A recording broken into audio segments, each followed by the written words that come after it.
He tried to turn his head to search for the source of the voice, but the movement brought a pain that flowed like molten metal from the back of his head to his temples, a pain so severe that he gasped. "Lie still," the squeaking voice commanded gently. "Louis, I will fetch Father Ottke." Hakon tried to piece together what had happened to him.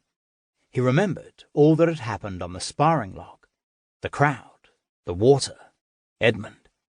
He remembered his brief fight with his foster brother, the flashing pugil sticks, the ice underfoot. But that was where his memory stopped. Had he fallen and hit his head? Had something fallen on him? He searched his mind, but found nothing that might reveal the source of his current condition. He heard the rustle of Father Ottke's gown.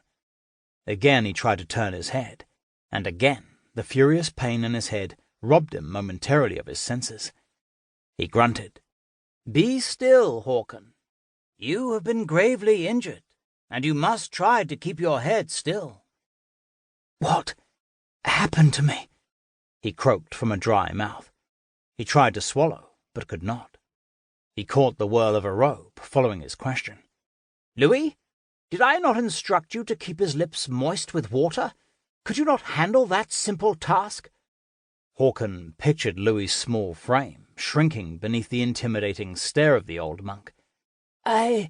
Louis squeaked. Leave us!" The sound of scurrying feet marked Louis's departure. Father Ottke turned back to Hakon. "That boy—" He let his words trail off. "Where were we? Yes. You were injured, Hakon, when you fell on the log." Hakon's stomach dropped as he contemplated all the ways his young body might have been damaged. He awaited the monk's next words in fearful silence. "Your head was split open, just above the point where your skull meets your neck. An inch lower, and it would have been severed, killing you at best, paralyzing you at worst."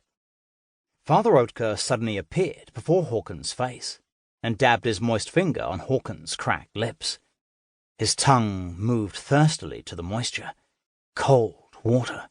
It tasted heavenly. "Paralyzing? What's that?" "Paralysis is a term used to describe the lack of movements in parts of your body. It can be localized to your limbs, such as your legs or arms, or it can affect your whole body.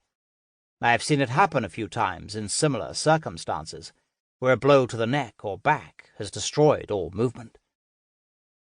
Hakon could feel his right arm on his chest, and he tried to move it. It would not budge.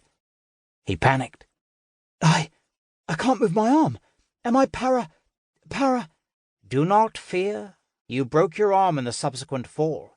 A sling holds it firmly in place. In time, you will have full use of it again." Hakon's blood beat at his temples, bringing a different, yet equally violent throbbing to his head. He furrowed his brows against the pain and tried to concentrate. "What else happened to me?" "Thanks to God, nothing more. You are lucky to be alive." Father Ottke rose. "Rest easy, Hakon. I will have some broth brought. You'll need it to regain your strength and to fight infection. Let me know when the pain gets too great. I will have a draught made to relieve the pain." Again the rush of Father Ottke's robes filled Hakon's ears as the monk left the room. Seconds later, or so it seemed, someone else entered, bearing some food that smelled wondrous. "How long have I been abed?" Hakon croaked to the unseen visitor. "Since yesterday, Master Hakon." Hakon made a quick calculation in his head, and realized with a start that it had been nearly 2 days since he had eaten. It was no wonder his stomach hurt so badly. "Where am I?" "You are in the monastery." The boy with the food sat down beside him. From the corner of his eye, Hakon saw this was another monk, a young novice not much older than himself. Since Hakon could not sit up, or even move, the novice took a small spoonful of broth, blew on it, then dripped it onto Hakon's tongue, being careful not to give him too much at a time, lest it roll into his throat and gag him. Every so often